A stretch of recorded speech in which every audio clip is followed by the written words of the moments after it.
व्रतं चरिष्यामि तच्छकेयं तन्मे राध्यताम् इदमहमनृतात् सत्यमुपैमि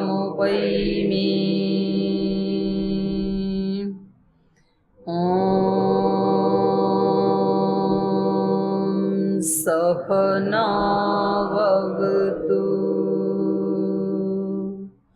सहनौ भुनक्तु सह वीर्यङ्करवावहै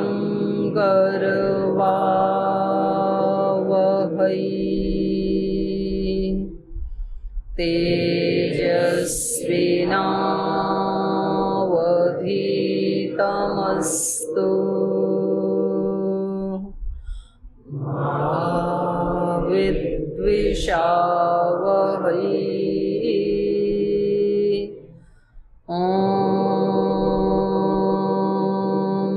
शांति शांति शांति।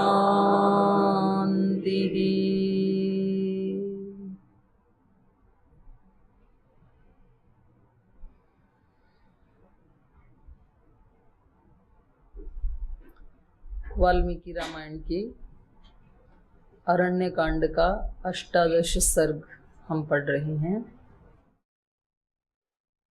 और ये जो अरण्य कांड है इसको थोड़ा लोग ऐसे समझते हैं, थोड़ा रूखा सूखा सा। अरण्य कांड और युद्ध कांड को थोड़ा ऐसा मानते हैं, इसमें तो कोई रस नहीं है।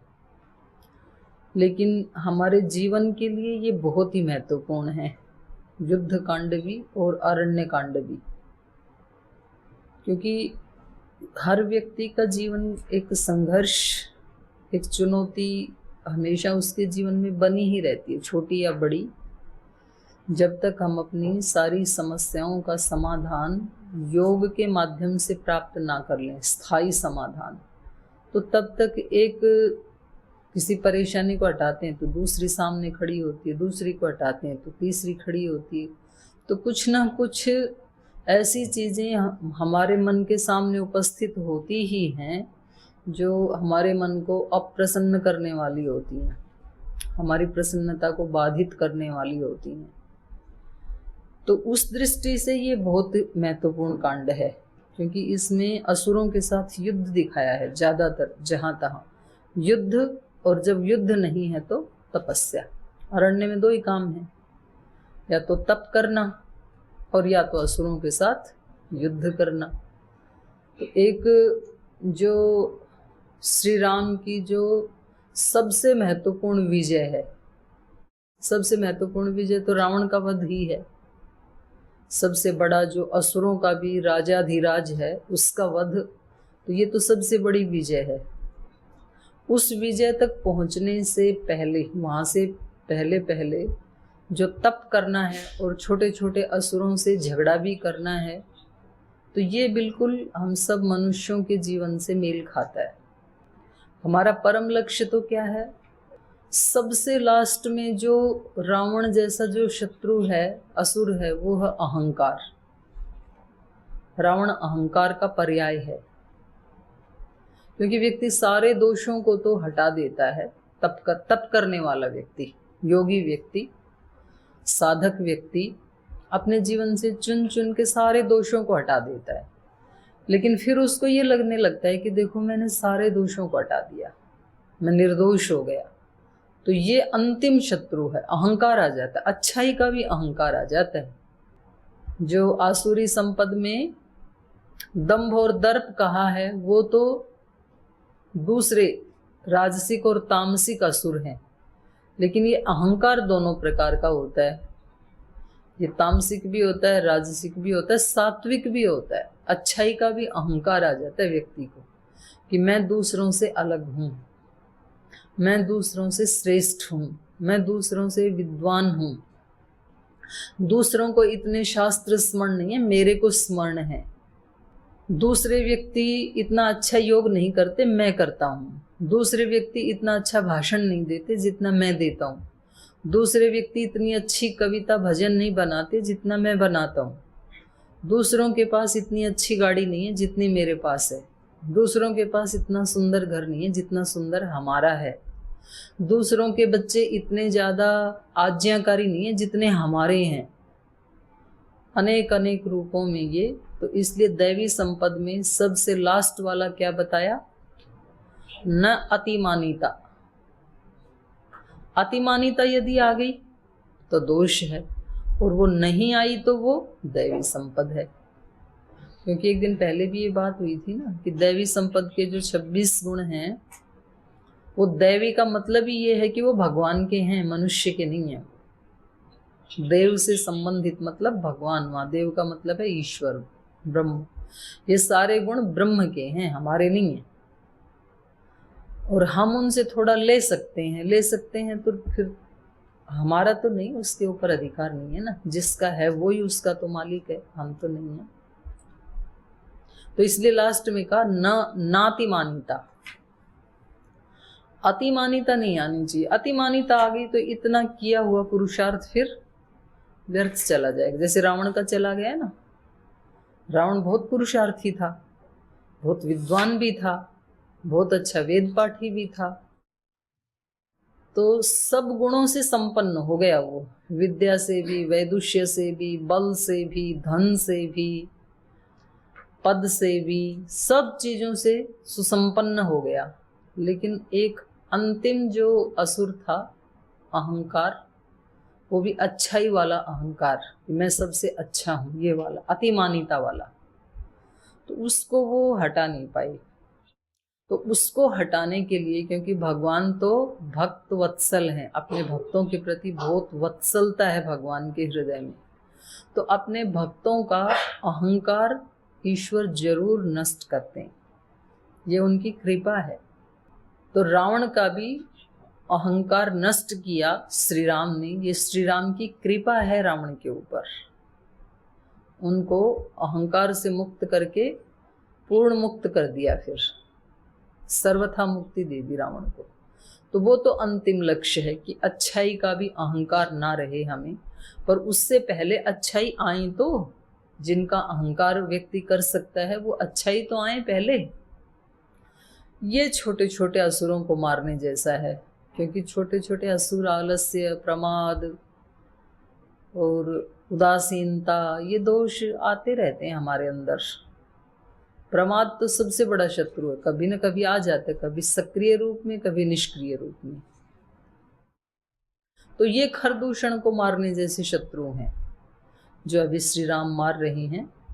तो दो ही काम हैं साधक के लिए भी, अपने जो छोटे छोटे दोष हैं जो असुर के रूप में हमारे अंदर प्रतिष्ठित हैं, या तो उनको हटाने के लिए अभ्यास करना, और नहीं तो उनको हटाने के लिए शक्ति मांगना। जब हम शक्ति का अर्जन कर रहे होते हैं उसका नाम है साधना। ध्यान से, भजन से, संध्या से, हवन से, सेवा से ये शक्तियों का अर्जन हो रहा होता है।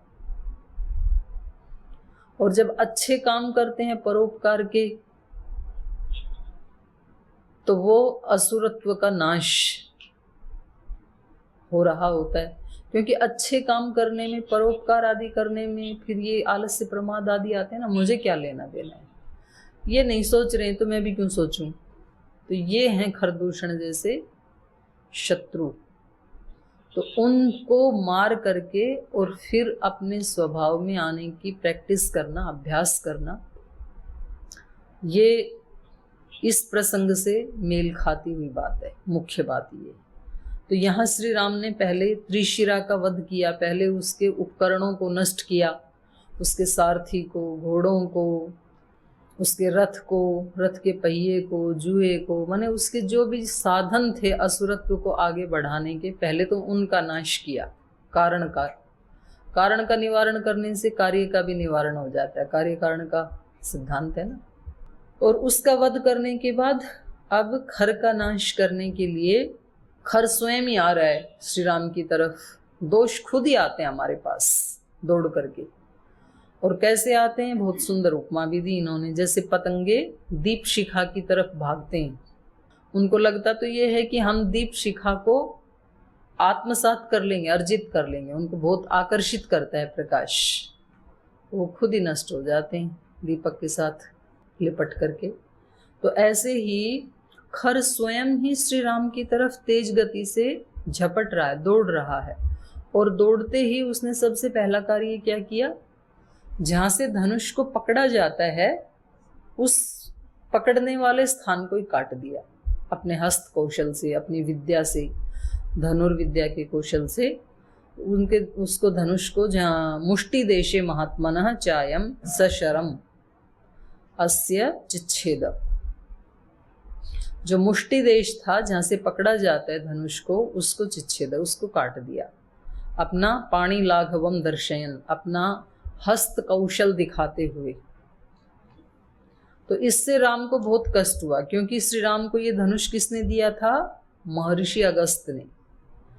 तो ये बहुत ही पुरुषार्थ से, सिद्धियों से, तप से प्राप्त किया हुआ ये बहुत सुसमृद्ध वैष्णव नाम का धनुष था, और ये इन्होंने काट दिया। तो इसको उठा करके श्री राम बहुत क्रोध करते हैं और खर की तरफ दौड़ते हैं। क्योंकि जिन चीज़ों से हमारी आस्था जुड़ी होती है, श्रद्धा जुड़ी होती है, वो नष्ट हो जाए तो बहुत कष्ट होता है। बड़ा कोई उसको नष्ट कर दे तो दुख होता है, छोटा कोई नष्ट कर दे तो गुस्सा आता है। किसी आपके श्रद्धेय व्यक्ति ने, जैसे पूज्य गुरुदेव ने या श्रद्धेय आचार्य श्री ने आपको कोई गिफ्ट दी हो, और फिर कोई एक शत्रु प्रकृति का व्यक्ति उसको तोड़ दे, तो कैसा लगेगा? बोल जी, दूसरी जो माला थी वो टूट जाती तो कोई बात नहीं, ये तो श्रद्धेय आचार्य श्री ने दी थी और ये इसने तोड़ दी, तो फिर उसके ऊपर गुस्सा आएगा ना। तो क्या करेंगे? छोटा है तो उसकी बेचारे की वैसे शामत आ जाएगी, पीट देंगे आप उसको, पीटना नहीं लेकिन। और बड़ा है तो बहुत दुख हो जाएगा कि ये मेरी और कोई भी वस्तु ले लेते, लेकिन ये नष्ट नहीं करनी चाहिए थी, क्योंकि ये मेरे को गुरु जी ने दी थी या श्रद्धेय आचार्य श्री ने दी थी। तो ऐसे श्री राम को बुरा लग रहा है कि ये धनुष इनको महर्षि अगस्त ने दिया था, ये इन्होंने काट डाला। तो ये प्रसंग चल रहा है यहाँ पर, इतना पढ़ लिया था हमने। कुछ पूछना है पीछे के पाठ से, कोई प्रश्न है किसी का? प्रणाम माता जी, आपके चरणों में सादर नमन। माता जी, मेरा प्रश्न ये था कि जैसे कि ऐसा क्यों कहा जाता है राम से बड़ा राम का नाम? ठीक है, राम से बड़ा राम का नाम होता है। क्यों होता है, क्यों होता है बताओ भाई, मेरे को भी समझ में नहीं आ रहा। राम से बड़ा राम का नाम क्यों होता है? निकम्मे कहेंगे,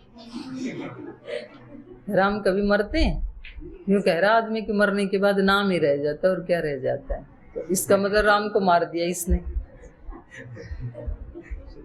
और बताओ। हाँ, क्योंकि राम जी ने तो कई कुछ ही भक्तों को तारा था, लेकिन राम जी के नाम ने तो बहुत सारे भक्तों को तार दिया। तो इसलिए राम के नाम में ज्यादा ताकत है। मतलब राम जी जिस समय थे सशरीर रूप में, बिना शरीर के तो अभी भी हैं ही, तो ये कह रहे हैं कि जब शरीर में थे तब तो कुछ लोगों का उद्धार हुआ, और उनका शरीर से चले जाने के बाद जिन्होंने राम का नाम जपा, तो उस नाम से उससे कई गुना ज्यादा, करोड़ों गुना ज्यादा लोगों का उद्धार हो गया। तो इसलिए कह रहे राम जी से भी बड़ा राम जी का नाम है। और भी कोई बता रहा था इधर? हाँ, आप बोलो, वैसे बताओ। वो राम केवल स्थूल शरीरधारी राम का नाम नहीं है, वो राम उनका तो है ही पर्याय, साथ में वो परम ब्रह्म का भी पर्याय है, जो कल में रम रहा है उन्हें भी राम कहते हैं। तो उन राम की सारे सद्गुणों का तो हमें ज्ञान होता है, साथ में परम ब्रह्म का भी ज्ञान है। ये कह रहे राम के नाम का मतलब व्यक्ति का नाम नहीं है। जो परब्रह्म परमात्मा है, जो कोई राम का नाम जपता है, यद्यपि जपने वाला तो दशरथ नंदन राम को ही ध्यान में रख करके जपता है, क्योंकि वो तो उसी को ही जानते हैं। और ये कह रहे हैं कि वो केवल दशरथ नंदन राम नहीं है, उनका नाम जपेंगे तो उन वाले गुण तो आ जाएंगे व्यक्ति में, और उससे ज्यादा जो परब्रह्म के गुण हैं वो भी आ जाएंगे, आने की संभावना है। इसलिए राम से भी बड़ा राम का नाम है। लेकिन इसमें मेरा प्रश्न है कि हमने ऐसे बहुत लोगों को देखा जो पूरे दिन राम राम राम राम राम राम राम राम राम राम ऐसे बोलते हैं, लेकिन उनमें राम वाला एक भी गुण नहीं आया। ओम जी प्रणाम। योग दर्शन में कहा तज्जपस तदर्थ भावना, वहाँ वो शब्द को ही सब कुछ मान के केवल शब्द का जाप कर रहे हैं, उसके अर्थ की भावना नहीं कर रहे हैं।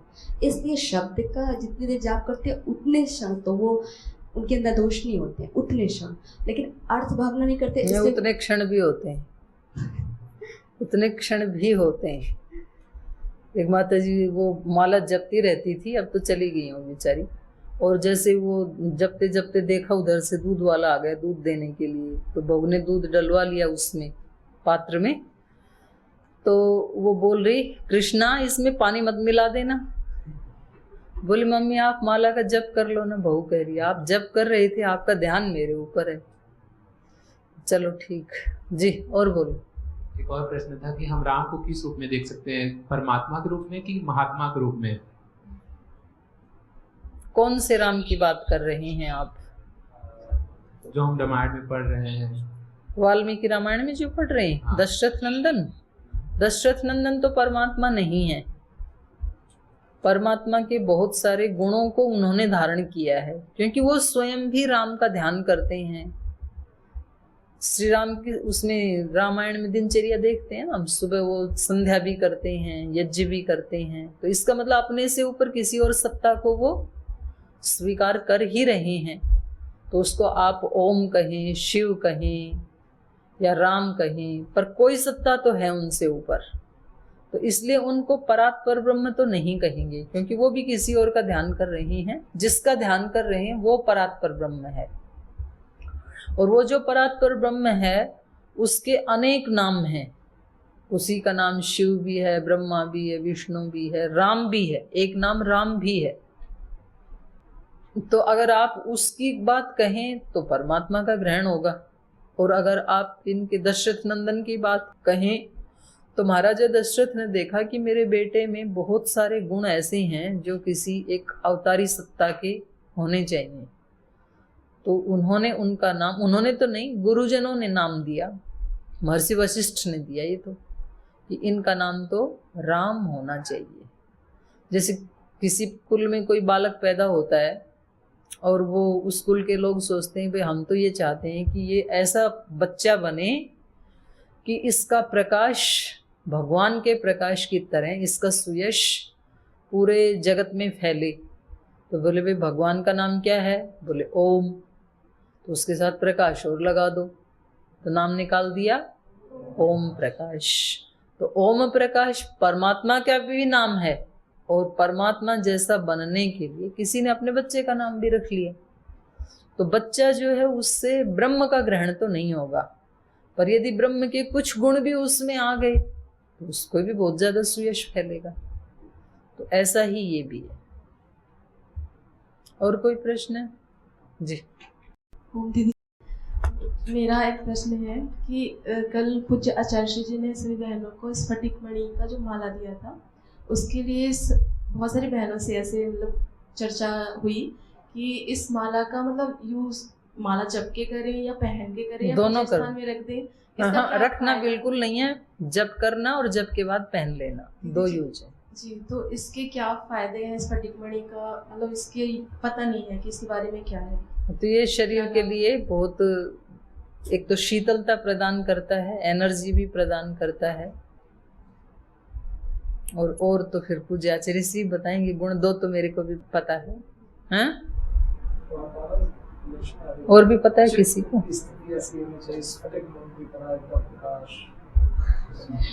तो तीसरा वैल्यू एडिड कर रहे हैं पूज्य स्वामी आर्षदेव जी, बोले उसको देख करके अपने चित्त की भावना करना है कि मेरा चित्त भी स्फटिक मणि जैसे होना चाहिए। पूरा स्वच्छता के लिए इसका उदाहरण दिया है ना व्यास भाष्य में, स्फटिक मणि जैसे। हाँ हैं?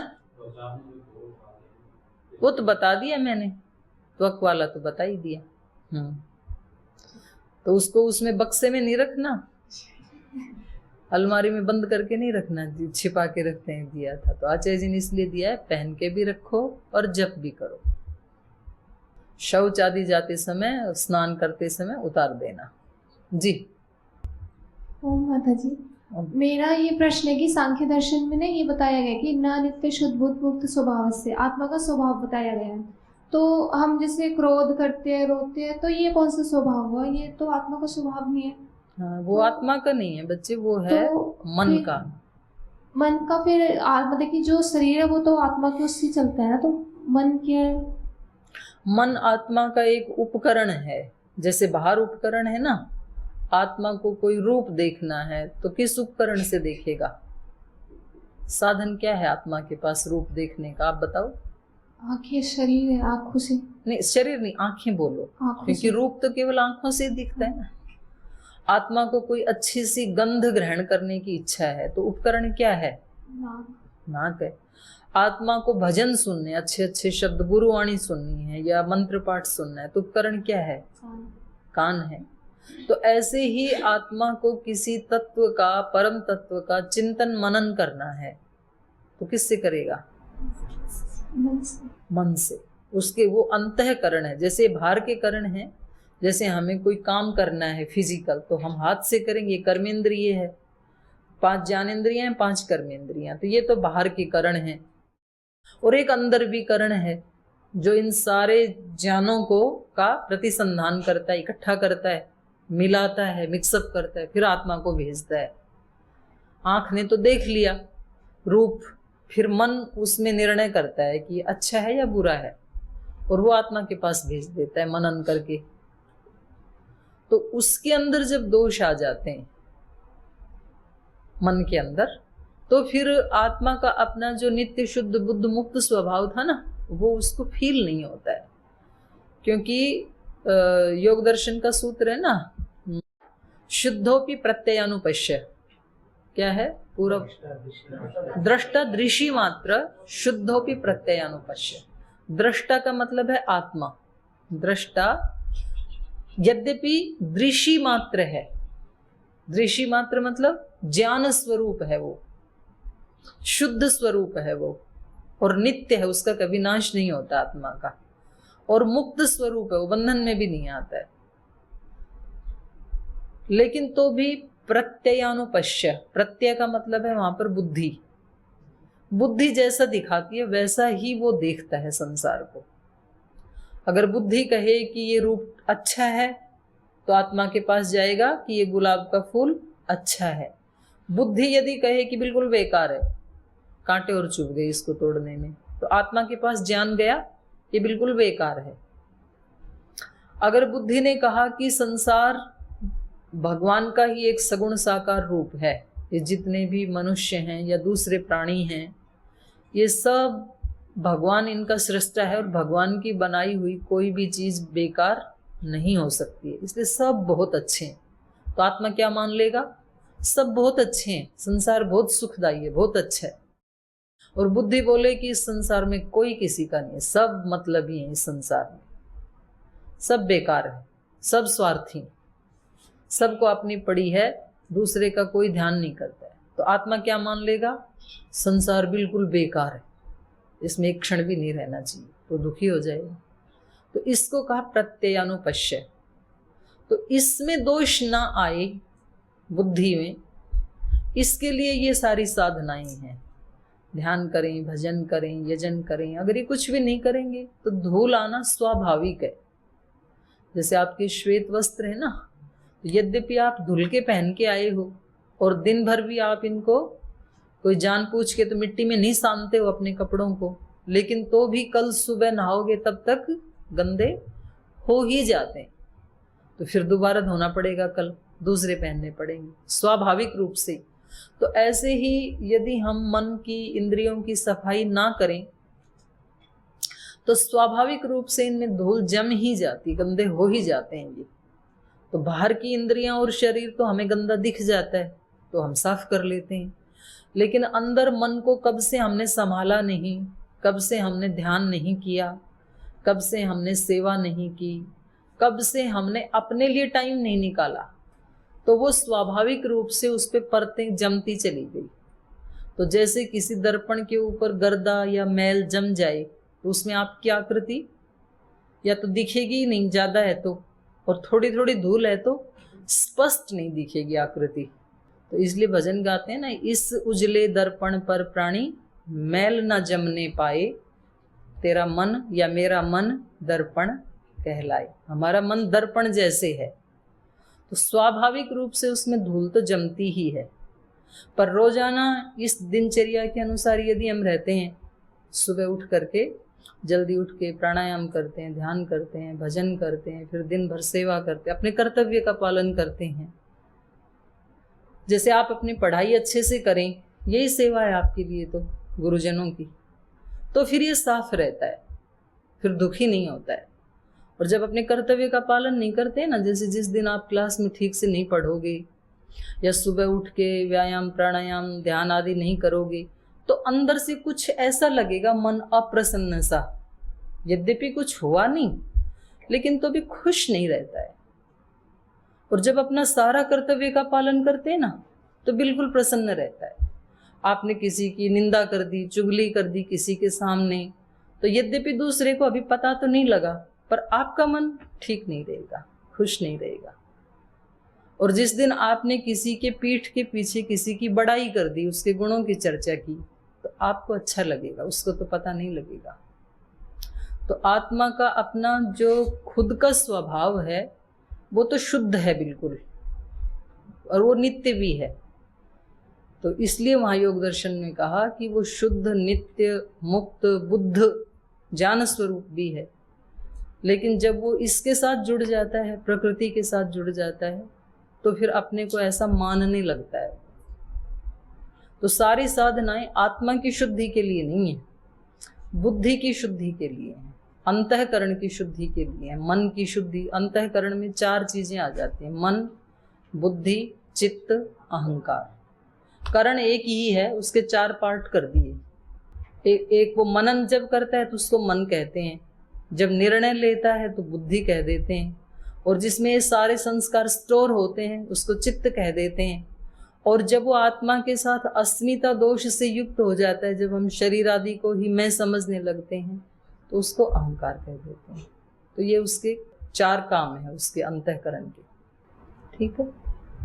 हाँ, मेरा एक प्रश्न और था जी। जैसे किसी की आयु होती है, वो अपनी आयु से पहले ही मतलब कि मृत्यु को प्राप्त हो जाए, तो उसकी आत्मा धरती पे रहती है या फिर दूसरा जन्म ले लेती है? इसके 2 उदाहरण मिले हैं, जो पुनर्जन्म आदि के जो केस हैं। तो जैसे किसी की चलते चलते एक्सीडेंट में मृत्यु हो गई अचानक, और उसका जीवन तो अभी बचा था, तो या तो फिर उसको कोई जैसा उसका कर्माशय था वैसे ही कोई और माता पिता तैयार हैं अभी तुरंत, तो तुरंत जन्म भी हो जाता है उसका कुछ दिन के बाद मतलब। तो फिर वो बताता है कि वहाँ मेरी ऐसे ऐसे मृत्यु हो गई थी। और कभी उसका जैसा कर्माशय है वैसे माता पिता अभी है नहीं, ऐसी सिचुएशन नहीं है, और इसकी आयु भी बची है, तो फिर इसको थोड़े दिन वेट करना पड़ता है। तो वो भगवान की व्यवस्था के अकॉर्डिंग ही वेट करना पड़ता है। 5 साल, 10 साल, 2 साल, 1 साल, उदाहरण मिले हैं ऐसे। तो वो बच्चे खुद बताते, मैं इतने साल पहले मर गया था, ऐसे मर गया था, उसमें मेरी मृत्यु हो गई थी।